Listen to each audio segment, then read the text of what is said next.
கர்த்தருடைய பரிசுத்த நாமத்திற்கு மகிமை உண்டாவதாக. இந்த நாளில் மறுபடியும் உங்களை இந்த நிகழ்ச்சியின் மூலம் சந்திப்பதற்காக கர்த்தரை ஸ்தோத்திரிக்கிறேன். ஆண்டவரை எப்படி நாம் பிரியப்படுத்த முடியும், அதனால் நமக்கு கிடைக்கும் ஆசீர்வாதங்கள் என்ன என்பதை தான் இந்த நாளில் நாம் தியானிக்க போகிறோம். தாவீது சங்கீதம் 143:10 உமக்கு பிரியமானதை செய்ய எனக்கு போதித்தருளும், நீரே என் தேவன், உம்முடைய நல்ல ஆவி என்னை செம்மையான வழியிலே நடத்துவாராக. இந்த வசனத்தை மெசேஜ் பைபிளில் இவ்வாறாக சொல்லப்படுகிறது. அதை தமிழில் நான் டிரான்ஸ்லேட் பண்ணி அது உங்களுக்கு வாசிக்க விரும்புகிறேன். உம்மை பிரியப்படுத்த எப்படி வாழ்வது என்று எனக்கு கற்றுக் கொடுங்கள், ஏனென்றால் நீர் என் கடவுள். உமது ஆசீர்வதிக்கப்பட்ட ஆவியினாலே என்னை சுத்தமான மற்றும் சமமான மேய்ச்சல் நிலத்திற்கு அழைத்து செல்லுங்கள். உம்மை பிரியப்படுத்த எப்படி வாழ்வது என்பதை எனக்கு கற்றுக் கொடுங்கள். ஆண்டவரை பிரியப்படுத்த வேண்டும், ஆண்டவரை பிரியப்படுத்தி நாம் வாழ வேண்டும் என்று அவர் விரும்புவதை அதை ஆண்டவரிடத்தில் கேட்கிறார். ஆண்டவரே எனக்கு இதை போதித்தரலும் சொல்லிக் கொடும். அப்போ ஆண்டவரை எப்படி பிரியப்படுத்த முடியும் என்று பார்க்கும் பொழுது, ஆண்டவருக்கு கீழ்ப்படிதல் மூலம் முழுமையாய் கர்த்தருக்கு கீழ்ப்படியும் பொழுது கர்த்தரை நாம் பிரியப்படுத்துகிறோம்.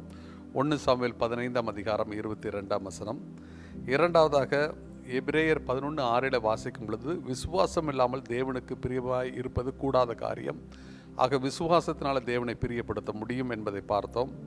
மூன்றாவதாக வேதத்தின் அடிப்படையில் பார்க்கும் பொழுது கர்த்தருடைய வார்த்தை சொல்கிறது, நம்முடைய வேண்டுதல், அதாவது விண்ணப்பங்கள், இதன் மூலம் கர்த்தரை பிரியப்படுத்த முடியும். 1 தீமோத்தேயு 2:1-3 நீங்கள் வாசிக்கும் பொழுது, நாம் பிறருக்காக, அது விசேஷமாக ராஜாக்களுக்காகவும் அதிகாரிகளுக்காகவும் நாம் பிரார்த்தனை பண்ணும் பொழுது அது நமது இரட்சகராகிய தேவனுக்கு முன்பாக அது நன்மையும் பிரியுமாய் இருக்கிறது. ஆக கர்த்தரை நாம் இது பிரியப்படுத்த முடியும். அடுத்து நாம் பார்த்தோம், தேவனுக்கு கொடுப்பது நிமித்தம், அதாவது உற்சாகமாய் கொடுக்கிற நிமித்தம் கர்த்தரை பிரியப்படுத்த முடியும் என்று 2 கொரிந்தியர் 9:7 மற்றும் எபிரேயர் 13:16 வாசிக்கும் பொழுது, அன்றியும் நன்மை செய்யவும் தான தர்மமும் பண்ணவும் மறவாதிருங்கள், இப்படிப்பட்ட பழிகளின் மேல் தேவன் பிரியமாய் இருக்கிறார். ஆக தேவனை எப்படி பிரியப்படுத்த முடியும் என்று நாம் வேதத்தின் அடிப்படையில் தியானித்தோம். இன்று ஒரு சம்பவத்தை உங்களுக்கு முன்பாக வைக்க விரும்புகிறேன். மார்க் 6:21-23 வாசிக்கும் பொழுது, ஏரோது தன் ஜென்ம நாளிலே, அதாவது அவனுடைய பிறந்த நாளிலே, தன்னுடைய பிரபுக்களுக்காகவும் சேனாதிபதிகளும் கலிலேய நாட்டின் பிரதான மனுஷருக்கும் ஒரு விருந்து பண்ணின போது ஒரு விருந்து பண்ணுகிறார். அந்த விருந்திலே ஏரோதியாளின் குமாரத்தி சபை நடுவே வந்து நடனம் நாடுகிறாள். அந்த நடனம் ஆடுவதை பார்த்து ஏரோதும் அவனோடு பந்தியர்களும் சந்தோஷப்படுகிறார்கள். அந்த சந்தோஷப்பட்ட உடனே அந்த சிறு பிள்ளையை பார்த்து, சிறு பெண்ணை பார்த்து, உனக்கு வேண்டியதை என்னிடத்தில் கேள், அதை உனக்கு தருவேன் என்று சொன்னதும் இல்லாமல், நீ என்னிடத்தில் எதை கேட்டாலும் அது என் ராஜ்யத்தின் பாதியானாலும் அதை உனக்கு தருவேன் என்று அவளுக்கு ஆணையையும் இட்டான். அப்போ ஆணையிடுகிறான். ஏன் இப்படி ஆணையிடுகிறான்? அவன் சந்தோஷப்படுகிறான். அங்கே அவனுடைய சந்தோஷம் எல்லாருக்கும் முன்பாக அவன் மகள் நடனம் ஆடினதை பார்த்து அவன் கூட இருந்தவர்கள் எல்லாரும் சந்தோஷப்பட்டதினாலே, அவர்கள் பிரியப்பட்டதினாலே, உனக்கு என்ன வேண்டும், எதை வேணாலும் கேள், ராஜ்யத்தில் பாதியை கேட்டாலும் தருவேன் என்று சொல்வதை பார்க்கிறோம். ஆக இதிலிருந்து என்ன பார்க்கிறோம் என்றால், ஒரு உலகத்தினுடைய ஒரு குறிப்பிட்ட பகுதியில் அரசாளுகிற ஒரு ராஜாவை பிரியப்படுத்தும் பொழுது அந்த ராஜா எதை வேணாலும் கொடுப்பதற்கு அவர் முன் வருவதை நாம் வேதத்தில் பார்க்கிறோம். ஒரு ராஜாவுக்கே இப்படிப்பட்ட ஒரு எண்ணம் இருந்தால் ராஜாதி ராஜனுக்கு எப்படிப்பட்ட ஒரு எண்ணம் இருக்கும் என்று சற்று சிந்தித்து பாருங்கள். ஆம் பிரியமானவர்களே, நம்முடைய தேவாதி தேவன், ராஜாதி ராஜன், வானத்தையும் பூமி படைத்தவர், அவரை நாம் பிரியப்படுத்தும் பொழுது அவர் உங்களையும் என்னையும் பார்த்து, உனக்கு என்ன வேண்டும் கேள் என்று அவர் கேட்பார். ஆம் பிரியமானவர்களே, அவரை நாம் பிரியப்படுத்தும் பொழுது நமக்கு கிடைக்கிற ஆசீர்வாதங்களை இந்த நாளில் உங்களுக்கு சுட்டி காட்ட விரும்புகிறேன். முதலாவதாக 1 யோவான் 3:22 அவருடைய கற்பனைகளை நாம் கை கொண்டு அவருக்கு முன்பாக பிரியமானதை செய்கிறபடியினால் நாம் வேண்டிக் கொள்கிறது எதுவோ அதை அவராலே பெற்றுக்கொள்கிறோம். அவருக்கு பிரியமானதை செய்கிறபடியினால் நாம் வேண்டிக் கொள்கிறது எதுவோ அவருக்கு பிரியமானதை செய்கிறோம். அப்போ அவருக்கு பிரியமானதை நாம் செய்யும் பொழுது அவருடைய கற்பனைகளை கை கொண்டு, இதை தான் நான் சொன்னேன், கீழ்ப்படிதல். கற்பனைகளை கை கொண்டு நாம் கீழ்ப்படியும் பொழுது அவரை பிரியப்படுத்துகிறோம். அப்பொழுது நாம் எதை வேண்டிக் கொள்கிறோமோ, எதை கேட்கிறோமோ அதற்கு ஆண்டவர் பதில் தருகிறவராய் இருக்கிறார். கேளுங்கள் கொடுக்கப்படும் என்று சொன்ன ஆண்டவர், அவரிடத்தில் கேட்கும் பொழுது நிச்சயமாகவே உங்களுக்கு அவர் பதில் தரப்போகிறார். நான் விசுவாசிக்கிறேன், இந்த செய்தி கேட்கிற ஒவ்வொருவரும், this is the time to receive answers to your prayer. உங்களுடைய ஜெபத்திற்கு பதில் கிடைக்கும் ஒரு காலகட்டத்தில் இருக்கிறீர்கள். ஆண்டவரை நீங்கள் பிரியப்படுத்த நீங்கள் எதை ஜெபிக்கிறீர்களோ, எதை கேட்கிறீர்களோ அதை ஆண்டவர் நிச்சயமாய் உங்களுக்கு செய்வார். நான் பல ஆண்டுகளுக்கு முன்பாக ஊழியத்தை ஆரம்பித்த நாட்களிலே, தவசு காலங்களில், ஒவ்வொரு தவசு காலங்களிலும் 40 நாட்கள் உபவாசித்து ஜெபிப்பேன். அந்த உபவாசி ஜெபிக்கும் பொழுது எதற்காக ஜெபிக்கிறேன் என்று ஒரு டைரியில் அதை எழுதுவேன். இந்தந்த காரியங்களுக்காக ஜெபிக்கிறேன் என்று எழுதியிருப்பேன். நான் சில ஆண்டுகளுக்கு முன்பாக அந்த டைரியை எடுத்து பார்க்கும் பொழுது நான் என்னென்ன காரியங்கள் ஆண்டவரிடத்தில் கேட்டனோ அதை எல்லாம் கர்த்தர் நிறைவேற்றி இருக்கிறார். ஆம் பிரியமானவர்களே, கர்த்தருடைய வார்த்தை சொல்கிறது, அவரை நாம் பிரியப்படுத்தும் பொழுது அவர் நம்முடைய ஜெபத்திற்கு பதில் தருகிறவராய் இருக்கிறார். உங்கள் ஜெபத்திற்கு நிச்சயமாக பதில் உண்டு. வேதம் சொல்கிறது, ஜெபத்தை கேட்கிறவரே மாம்சமான யாவரும் இடத்தில் வருவார்கள். கர்த்தர் நிச்சயமாகவே உங்கள் ஜெபத்தை கேட்பார், உங்கள் கண்ணீரை துடைப்பார், உங்களுக்கு ஆனந்த கண்ணீர் வரும். ஆண்டவர் நீங்கள் எதிர்பார்க்கும் காரியங்களை சீக்கிரத்தில் கூடி வர பண்ணுவார். இரண்டாவதாக பார்க்கும் பொழுது லூக்கா 12:32 பயப்படாத சிறுமந்தையே, உங்களுக்கு ராஜ்யத்தை கொடுக்க உங்கள் பிதா பிரியமாக இருக்கிறார். அப்போ இரண்டாவது ஆண்டவர் எதுக்கு பிரியமாக இருக்கிறார்? ராஜ்யத்தை கொடுக்க. இந்த ஏரோது ராஜா சொன்னான், என் ராஜ்யத்தில் பாதி நாளும் தருவேன். ஆண்டவர் சொல்கிற, என் ராஜ்யத்தையே உனக்கு தரப்பான்றார். அப்போ தேவனுடைய ராஜ்யம் என்றால் என்ன? இதை நாம் புரிந்து கொள்ள வேண்டும். ரோமர் 14:17 இவ்வாறாக சொல்லப்படுகிறது, தேவனுடைய ராஜ்யம் புசிப்பும் குடிப்பும் அல்ல, அது நீதியும் சமாதானமும் பரிசுத்தாவினால் உண்டாகும் சந்தோஷமாக இருக்கிறது. அப்போ தேவனுடைய ராஜ்யம் அது எங்கே இருக்கிறது? உங்களுக்குள் இருக்கிறது. அப்போ தேவனுடைய ராஜ்யம் உங்களுக்குள் இருக்கிறது. அப்போ உலகம் தராத ஒரு சமாதானம், உலகம் தராத ஒரு சந்தோஷம், இது பரிசுத்தாவினாலே அது நமக்கு அருளப்படுகிறது. இது நமக்கு கிடைத்த ஒரு பெரிய கிருபை. அப்போ பரிசுத்தாவினாலே சமாதானம், சந்தோஷத்தை எப்பொழுது பெற முடியும் என்றால், தேவனை நாம் பிரியப்படுத்தும் பொழுது. தேவனை பிரியப்படுத்தும் பொழுது அவர் ராஜ்யத்தை நமக்கு தர காத்து கொண்டு இருக்கிறார். ஆக இந்த நாளில் உலகத்தை நீங்கள் பார்க்கும் பொழுது, உலக பிரகாரமாக சந்தோஷம், சமாதானம் இதெல்லாம் நிலையானவைகள் அல்ல. ஒரு குறிப்பிட்ட காலம் அல்லது குறிப்பிட்ட நேரம், சில நிமிஷங்கள் தான் அது இருக்கிறது. ஆனால் பரிசுத்த ஆவியானவர் உங்கள் உள்ளத்தில் வரும் பொழுது, பரிசுத்த ஆவியானவர் மூலம் தெய்வீக சமாதானத்தை நீங்கள் அனுபவிக்க முடியும், தெய்வீக சந்தோஷத்தை நீங்கள் அனுபவிக்க முடியும். இது தேவனுடைய ராஜ்யத்தினுடைய காரியங்கள். இது தேவனுடைய ராஜ்யம். இதை தான் ஆண்டவர் சொல்கிறார், பயப்படாத சிறுமந்தையே, உங்களுக்கு ராஜ்யத்தை கொடுக்க உங்கள் பிதா பிரியமாக இருக்கிறார், கர்த்தர் பிரியமாக இருக்கிறார். அப்போ தேவன் நமக்கு சமாதானத்தையும் சந்தோஷத்தையும் நீதியையும் நமக்கு வைத்திருக்கிறார். இது பரிசுத்தாவினால் வருகிற ஒரு பெரிய கிருபை. அதை ஆண்டவர் தருகிறார். அப்போ ஆண்டவர் பரிசுத்தாவி அந்த பலத்தினாலே நம்மை ஆண்டவர் இடைகட்டுகிறவராக இருக்கிறார். இந்த பரிசுத்தாவியானவர் வரும் பொழுது தேவனுடைய ராஜ்யத்தை நாம் பெற்றுக்கொள்ள கர்த்தர் நமக்கு கிருபை தருகிறவராக இருக்கிறார். அது மட்டும் இல்லை, இந்த ராஜ்யம் என்று சொல்லும் பொழுது மற்றொரு காரியத்தை உங்களுக்கு சொல்ல விரும்புகிறேன்.